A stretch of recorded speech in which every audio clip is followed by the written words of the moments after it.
Welcome to another World of Warcraft Cataclysm Classic Class Guide. Our focus today will be Blood Death Knights. This guide will cover an introduction about the class, our builds, talents, and glyphs, our ideal rotation and cooldowns, a summary about our spells and our stat priority, what are the recommended add-ons and macros to use, finally, our enchants, consumables, and gems. Let's kick things off by discussing what are the strengths and weaknesses of our class. For the strengths, we are considered one of the strongest self-sustained tanks in the game thanks to our Death Strike and Blood Shield, which makes us incredibly difficult to kill. We also have the Abomination's Might buff and Scarlet Fever debuff, making us incredibly useful in a 10-man raid, our Death Grip allowing us easy repositioning of mobs, and finally, we are the highest damage dealing tanks. As for our weaknesses, we are extremely immobile and vulnerable to slows, stuns after our cooldowns are utilized. We must be in melee range to be able to use the majority of our self-sustained mitigation spells. And finally, we are very gear dependent, especially in the early stages. Now, let us talk which races are best fitted to play as Blood Death Knights. As a Horde player, the default choice will be Tauren due to the bonus health granted from the Endurance Racial. If you are confident in your ability to survive without this added health, then both Orcs and Trolls are incredible choices, with Orcs slightly edging out Trolls due to the strength of Blood Fury. As Alliance, the default choice will be Dwarf. The Stoneform Racial is one of the strongest, if not the strongest, tanking racial ability in the game. The massive 2-minute cooldown that gives a 10% damage reduction can be the difference between surviving or dying. Worgen is another great option too, as Death Knights can struggle with mobility, so the Darkflight ability can provide some incredibly useful movement speed, as well as gaining a small bit of critical strike from viciousness. You can always show your support by clicking the subscribe button, liking the video, and pressing the notification bell to get the latest updates. Given how Crimson Scourge interacts with special attacks, our talent build as Blood DKs is somewhat limited. The ideal talent setup for surviving each battle while sustaining the least amount of damage and causing the greatest damage is highlighted in this section. We will be adding 35 points to the Blood Tree. Additionally, we will use 3 points in the Frost Tree and 3 points in the Unholy Tree to add the final 6 points.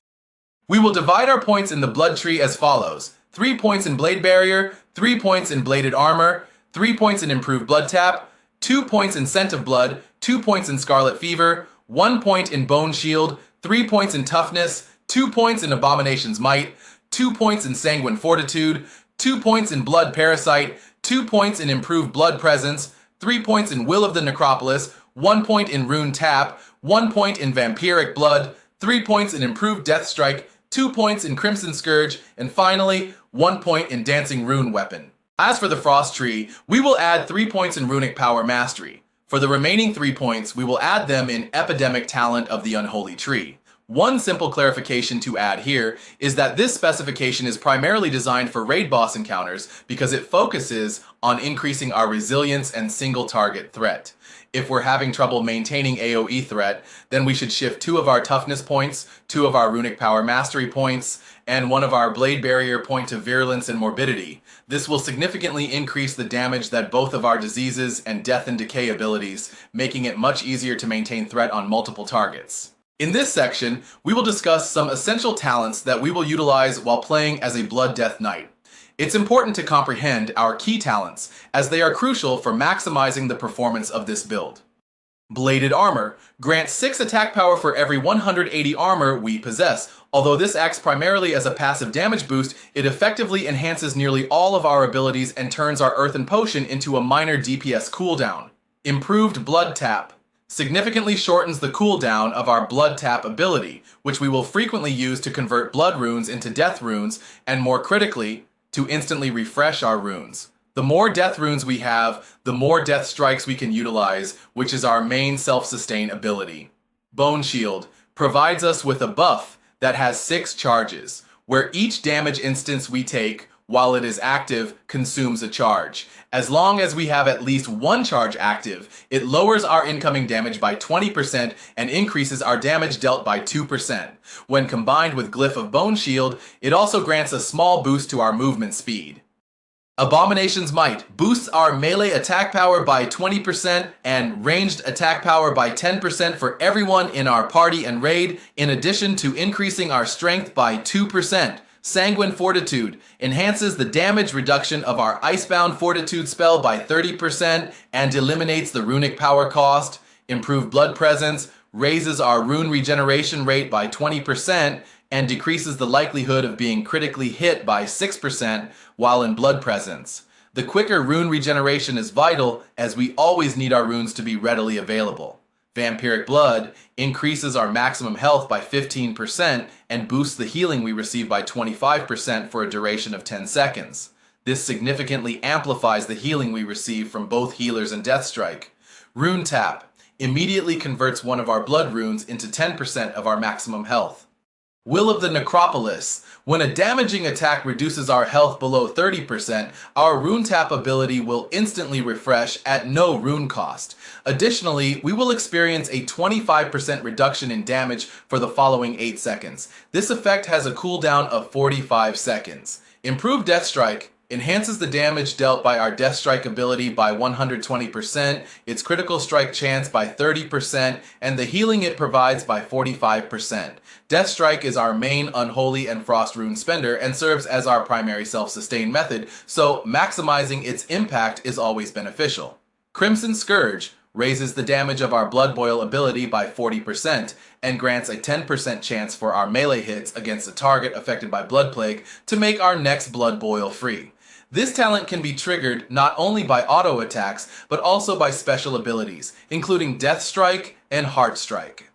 Finally, we have Dancing Rune Weapon. Summons a secondary rune weapon that mirrors our attacks for 12 seconds and provides a 20% boost to parry rating while active. This talent is an excellent way to establish initial threat, particularly with the Glyph of Dancing Rune Weapon. Now that the talent build and notable talents portion is now complete, let's talk about our rotation and cooldowns. Being able to maintain ourselves with Death Strike is far more important to Blood Death Knights than delivering the most damage or creating the greatest threat. While we prioritize Death Strike above all else, we will use a variety of skills to use our remaining runes in order to deal as much damage as possible. First, we will administer both Blood Plague and Frost Fever. If at all possible, we can apply these using Outbreak. If not, we can use Icy Touch and Plague Strike. Death Strike will be used to spend our Frost and Unholy runes. However, if we have a healthy threat lead, we may want to postpone these casts so that we can self-heal from incoming damage. Heart Strike will be used to spend our blood runes, and this should only be used to consume blood runes. Death Strike is always considered a superior use for death runes. We shall use Runic Power and cast Rune Strike to create threat. Use this only when you have used up at least one of your Frost or Unholy runes. Whenever we acquire a Crimson Scourge proc, we'll cast Blood Boil. If we must taunt, we'll employ either Death Grip or Dark Command. Our AoE rotation starts at 2 targets and emphasizes the damage dealt by our diseases and sustained AoE damage that can be dealt with abilities like Death and Decay and Blood Boil. The addition of Outbreak to our toolkit also allows us to instantly apply both diseases to a target, making it much quicker to establish them initially and then spread with Pestilence. We will begin by using Death and Decay as soon as it's off cooldown. We will apply our 2 diseases, Frost Fever and Blood Plague, with Outbreak whenever it's available. If Outbreak is on cooldown, we will utilize Icy Touch and Plague Strike, followed by casting Pestilence to spread these diseases to adjacent foes. Next, we should use Blood Boil if we are facing 4 or more enemies.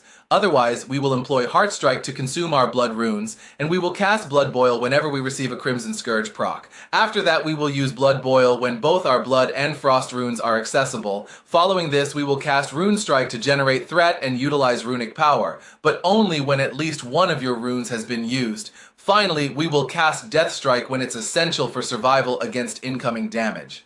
The first set of glyphs is known as the Prime Glyphs. Introduced in Cataclysm, Prime Glyphs provide a third row of glyphs available for use. While there are various options to consider, certain choices clearly stand out for our specialization. Glyph of Rune Strike enhances the critical strike chance of our Rune Strike power. Glyph of Death Strike boosts the damage dealt by Death Strike by 2% for every 5 runic power. Glyph of Heart Strike raises the damage inflicted by our Heart Strike skill by 50%. The second set of glyphs is referred to as Major Glyphs. Major Glyphs usually present utility options and can be quite situational. As a Blood DK, there are 2 essential glyphs, with a third being optional. Glyph of Bone Shield. This is our first essential glyph, as the additional movement speed is incredibly beneficial for a class with limited mobility. Glyph of Dancing Rune Weapon. This is our second essential glyph. This glyph causes the Dancing Rune Weapon ability to boost our threat generation by 50% while active, making it significantly easier to establish aggro at the start of a boss encounter or when a new target appears. Glyph of Blood Boil. This is our first optional glyph, as it expands the radius of our Blood Boil ability by 50%. Glyph of Pestilence. This is our second optional glyph, as it increases the radius of our Pestilence ability by 5 yards, greatly extending the range of our disease spread. The third set of glyphs is called Minor Glyphs. Minor glyphs generally provide modest advantages. Our selections will typically be determined by what quality of life enhancement is most significant for us. Glyph of Horn of Winter. Extends the duration of our Horn of Winter ability by 1 minute. Glyph of Resilient Grip. Instantly refreshes the cooldown of our death grip on a target that is immune.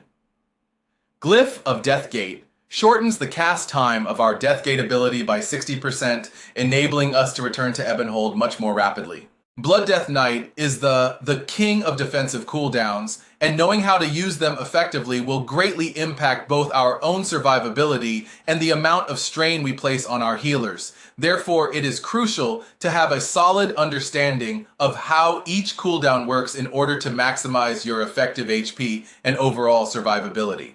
Anti-Magic Shell reduces all incoming magic damage by 75% for 5 seconds, or until 50% of our health is dealt to us in magic damage. Bone Shield reduces incoming damage taken by 20% and should be used on cooldown.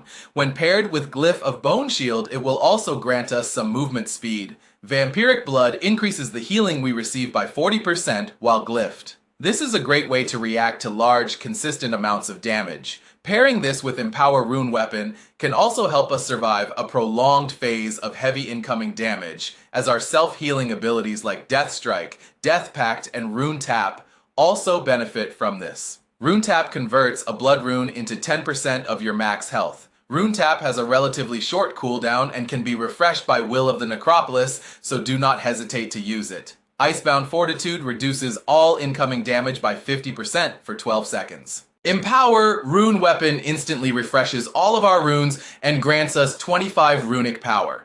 This ability is ideally used when all of our runes are on cooldown. Due to its long cooldown, we will try to use it early as possible because we are unlikely to get more than 1 or 2 casts of it per fight. Army of the Dead summons an army of ghouls to attack our primary target. Dancing Rune Weapon grants 20% parry rating while active. This can be paired with Army of the Dead should we find ourselves expecting a massive amount of incoming damage. Blood Tap turns one of our blood runes into an available death rune. This is best used when we find ourselves in need of self-healing and can allow us to cast a Blood Tap or Death Strike. In Cataclysm, Blood DKs have been strengthened by the addition of new skills and minor modifications to pre-existing ones. We will have almost unrivaled resilience and some of the highest single target threat in the game if we know how to use these spells effectively. Starting with Rotational Spells, Heart Strike is an instant cast melee attack that deals physical damage based on our weapon damage. It also hits 2 additional targets, dealing 25% less damage for each target struck. Rune Strike is an instant melee attack that deals damage based off of our weapon damage and attack power. Icy Touch is an instant cast ranged attack that deals frost damage based off of our attack power and applies the Frost Fever debuff to the target. Plague Strike is an instant cast melee attack that deals shadow damage based off of our attack power and weapon damage. This also applies the Blood Plague debuff to the target. Outbreak instantly applies Blood Plague and Frost Fever to our current target. Death Coil is an instant cast, ranged attack that deals shadow damage based off of our attack power. Death and Decay summons a patch of corrupted ground, dealing shadow damage based off of our attack power. Blood Strike is an instant cast melee attack that deals physical damage based off of our weapon damage and attack power. This ability deals 12.5% more damage for each disease we currently have active on the target. Death Strike is an instant cast melee attack that deals physical damage. Death Strike also heals us for 20% of the damage we have sustained in the previous 5 seconds, with a minimum of at least 7% of our maximum health. This ability will act as our primary spender of Unholy and Frost runes. Blood Boil deals AoE shadow damage in a small range around the Death Knight. This ability deals extra damage to targets affected by diseases. Pestilence is an instant attack that spreads the diseases on our current target to any nearby enemies.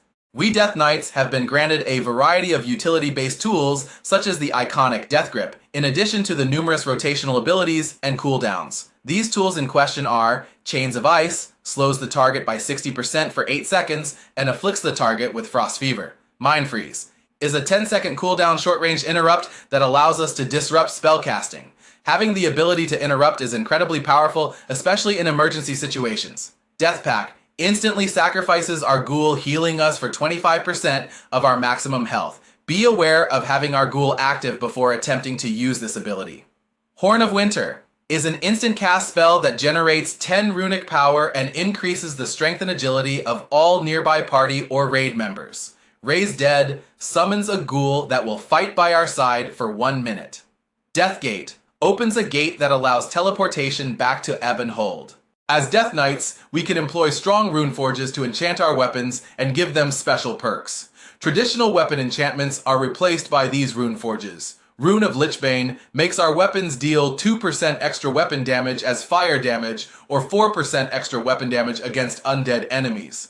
Rune of Razarus makes our weapons deal 2% extra weapon damage as frost damage and increase the target's vulnerability to frost damage. Rune of Spellbreaking makes our one-handed weapons reduce incoming spell damage by 2% and reduces the duration of silencing effects by 50%. Rune of Spell Shattering makes our two-handed weapons reduce incoming spell damage by 4% and reduces the duration of silencing effects by 50%. Rune of Sword Breaking increases the parry rating of our one-handed by 2% and reduces the duration of disarming effects by 60%. Rune of Sword Shattering increases the parry rating of our two-handed weapons by 4% and reduces the duration of disarming effects by 60%.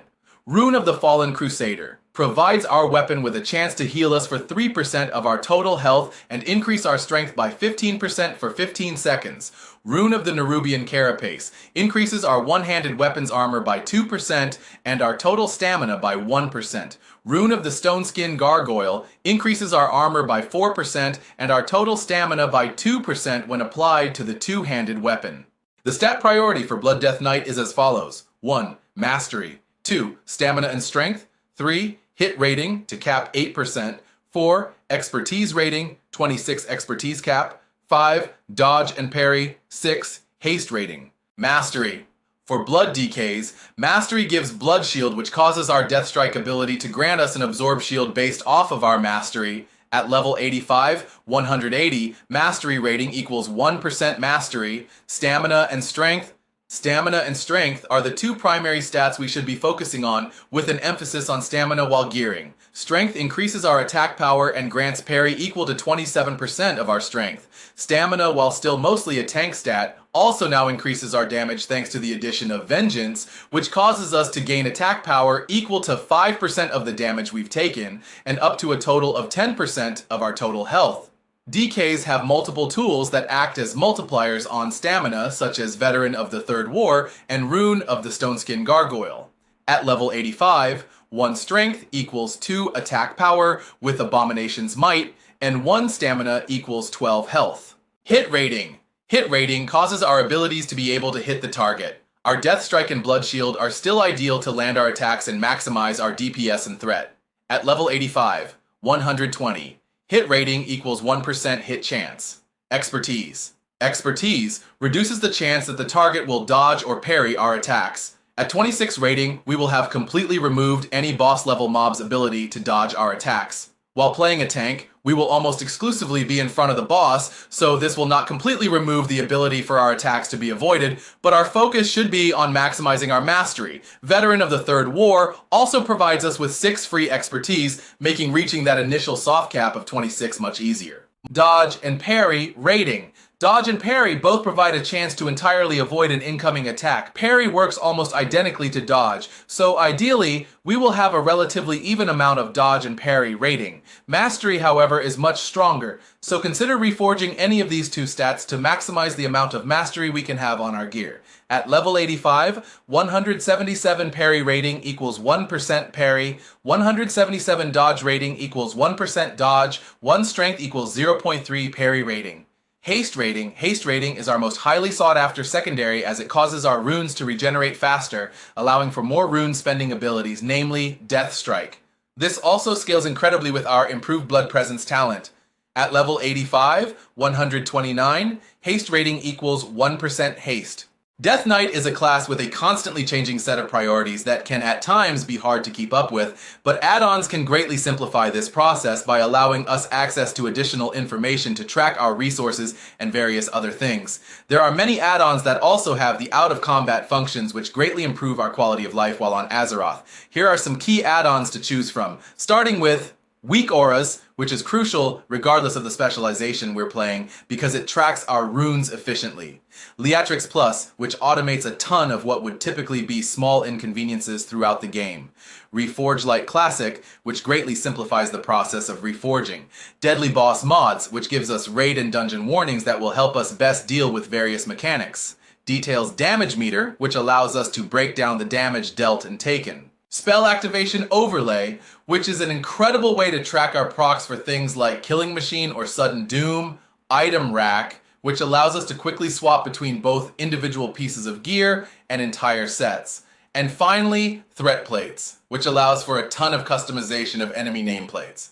In terms of enchants, gems, and consumables, Cataclysm is a rather simple expansion. Nonetheless, each of these elements is crucial to optimizing our damage output and survival in any circumstance, particularly in raids and dungeons. The best consumables and enchantments to help us get the most out of our blood DK will be covered in this section.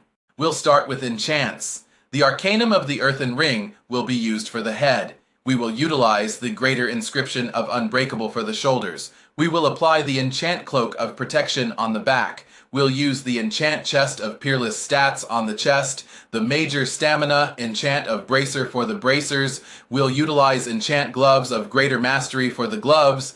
Drakehide Leg Armor will be used for the legs. We'll utilize the Enchant Boots of Lava Walker for the feet. The Rune of the Stoneskin Gargoyle will be our melee weapon. Our goal when it comes to gems is to maximize mastery, but since both mastery and stamina are extremely valuable for a Blood Death Knight, it is normally advised to earn any stamina we can by satisfying socket bonuses. The ideal choice for our meta gem is the Austere Shadow Spirit Diamond, which offers us a significant boost in stamina and a 2% increase in the amount of armor we receive from your gear. We will utilize Fine Ember Topaz in red sockets. We should use the Fractured Amber Jewel in yellow sockets. And finally, we will use the Puissant Dream Emerald in blue sockets. Our default food selection will be Lava Scale Minestrone in order to further increase our mastery rating. In order to get more stamina as a Blood Death Knight, we will use Flask of Steelskin. For battles involving significant magic damage, we can also use Prismatic Elixir and Elixir of the Master. Make sure to keep Earthen Potion available so you can pre-pot it to ease into pulling the monster or use it as a defensive cooldown if necessary. It's a fantastic addition to the cooldown that allows us to mitigate even more physical damage. Thank you for watching. Subscribe if you found it helpful. Show your support by liking this video. Hit the notification bell to get the latest updates. Comment on what you would like to see next. Until next time, see ya.